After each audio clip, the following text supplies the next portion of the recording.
আসসালামু আলাইকুম। আশা করি সকলে ভালো আছেন। সো বন্ধুরা, আজকে আমরা দেখব কিভাবে অটোক্যাডের মাধ্যমে আমরা মৌজা মাপ থেকে জমির পরিমাপ বর্গফুট, বর্গমিটার, একর এবং হেক্টরে লিভস ব্যবহারের মাধ্যমে একসাথে আমরা বের করব। তো চলুন বন্ধুরা, আমি প্রথমত আপনাদেরকে দেখিয়ে দিচ্ছি। আমি এখানে 724 নং এই বড় একটি দাগের আমরা সবগুলো পরিমাপ একসাথে বের করব। এখানে বর্গফুট, বর্গমিটার, একর এবং হেক্টর সবকিছু আমরা একসাথে বের করার জন্য প্রথমত আমাদেরকে যে কাজটি করতে হবে, আমাদেরকে অবশ্যই লিভস সফটওয়্যারটি আমাদের কাছে থাকতে হবে। তো আমি প্রথমে অটোক্যাডে এটি আপলোড করে দিয়ে দেব। তো আপনি লিখবেন APPLOAD, লেখার পর এন্টার প্রেস করে দেওয়ার পর আমরা এখানে চলে আসছি। আমার লিভসগুলো রয়েছে।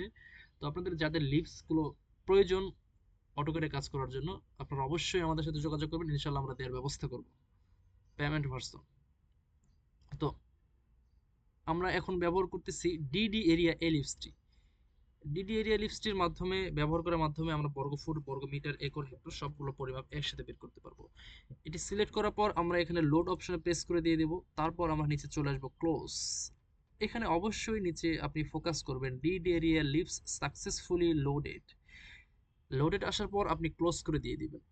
এখন আপনার যে কাজ, মূলত আমরা এখন এই 724 দাগটি আমরা কালি করে নেব, অর্থাৎ পলিলাইনে আমরা ঘেরাও করব। পলিলাইন অপশন প্রেস করার পর আমরা এখানে ক্লিক করব। ক্লিক করার পর আমরা এখানে চলে আসছি। আমরা একদম পয়েন্ট টু পয়েন্ট আমরা একদম মিলিয়ে দিচ্ছি।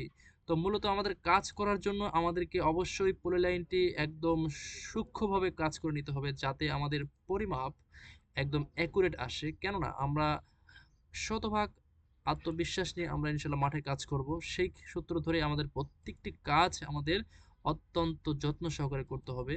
তো এখন আমরা এন্টার প্রেস করে দিয়ে দিলাম। পলিলাইন ক্লোজ করার পর আমাদের যে কাজটি করতে হবে, প্রথমত আমাদেরকে বাউন্ডারি করে নিতে হবে। বাউন্ডারি করার জন্য বি ও এন্টার।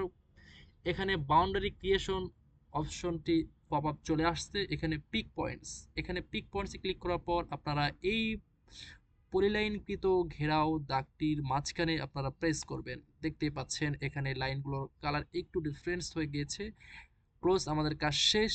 আমরা এখন রাইট বাটন প্রেস করে দিয়ে দিচ্ছি। মূলত এখন আমাদের যে কাজটি করব, তো আমরা এখানে লিখব D D A R E area. লেখার পর আমরা এন্টার প্রেস করে দিয়ে দেবো। এন্টার প্রেস করার পর এখানে দেখতে পাচ্ছেন select object to get area of. আমরা এখন পলিলাইনে টাচ করব, অর্থাৎ বাউন্ডারিকৃত পলিলাইনটিতে আমরা টাচ করব। এই তো দেখতে পাচ্ছেন এখানে মাঝখানে ডেসিমেল স্কেলে রয়েছে square feet, square metres, square yards অর্থাৎ স্কোয়ার গজ, অ্যাক্রস হেক্টরস। আমরা এখানে বর্গ ফুট, বর্গ মিটার, একর এবং বর্গ হেক্টর সবকিছু একসাথে দেখতে পেলাম। তো অবশ্যই নতুন কিছু পেতে আমাদের সাথেই থাকুন। আসসালামু আলাইকুম রহমতুল্লাহ।